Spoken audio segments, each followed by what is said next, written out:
네, 안녕하세요. 오늘 딥다이브에서는요, 인공지능, AI가 우리 사회에 던지는 어쩌면 좀 예상치 못한 질문을 한번 파헤쳐 보려고 합니다.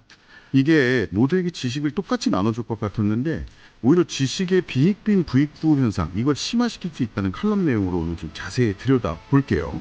네, 안녕하세요. 그 칼럼 말씀이시죠? 네, 공유해 주신 칼럼이요. 이 칼럼 보니까 고성능 유료 AI랑 또 무료 AI, 이 둘 사이의 격차가 단순히 뭐 정보 접근성, 이걸 넘어서는 문제라고 하더라고요. 활용 능력이라든가 심지어는 기회 불평등까지. 맞습니다. 그게 핵심이에요. 단순히 뭐 AI를 살 돈이 있고 없고 이 차원이 아니라는 거죠. 칼럼에서는 크게 한 세 가지 차원에서 이 격차가 생기고 또 더 심해질 수 있다고 분석을 하는데요. 아, 세 가지 차원이요? 네. 첫째는 역시 성능과 데이터의 격차입니다. 비유하자면 최신 엔진 달린 스포츠카랑 오래된 경차, 뭐 이런 차이랄까요? 유료 AI는 아무래도 최신 데이터, 이것도 아주 방대한 데이터를 쓰니까 훨씬 깊이 있는 분석이나 좀 창의적인 결과물 이런 걸 내놓는데 네네. 무료 AI는 뭐 정보의 양이나 아니면 얼마나 최신 정보냐, 기능 이런 면에서 좀 제한적일 수밖에 없죠. 그렇죠. 아무래도 한계가 있겠죠. 네. 그리고 이 성능 차이가 생각보다 굉장히 빠르게 벌어질 수 있다는 점, 이게 좀 중요합니다. 성능 자체도 문제지만 사실 그걸 어떻게 쓰느냐, 여기서 오는 차이도 클 것 같은데요. 두 번째로 지적한 활용의 격차, 이건 어떤가요? 이게 어쩌면 좀 더 와닿는 문제일 수도 있겠네요. 네, 맞아요. 그 활용의 격차. 이게 정말 중요한데, 유료 사용자는 AI를 거의 뭐랄까? 24시간 돌아가는 개인 비서처럼 쓸 수 있잖아요. 그렇죠.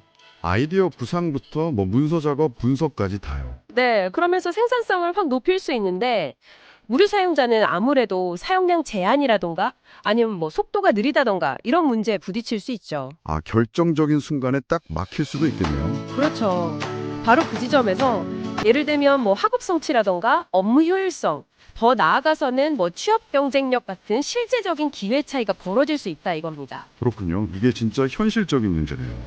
그럼 세 번째 능력의 격차는 기술이 있어도 그걸 제대로 못 쓰면 소용없다는 딱 그 부분을 말하는 거겠죠? 네, 정확합니다.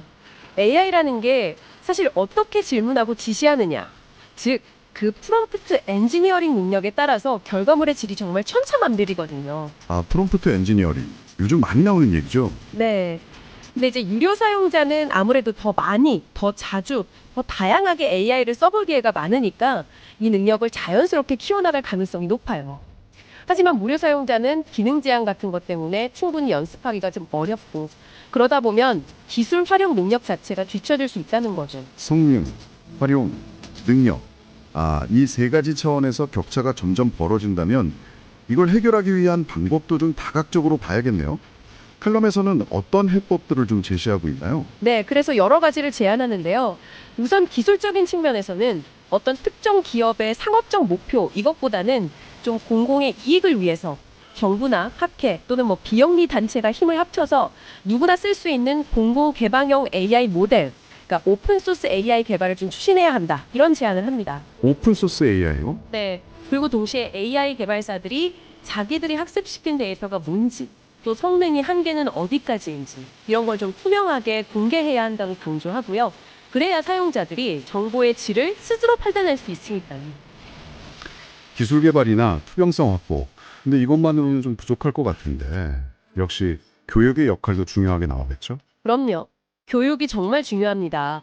어릴 때부터 AI가 어떻게 작동하는지, 또 어떤 한계가 있는지 이걸 이해하고 비판적으로 받아들이면서 창의적으로 활용하는 법을 배우는 거.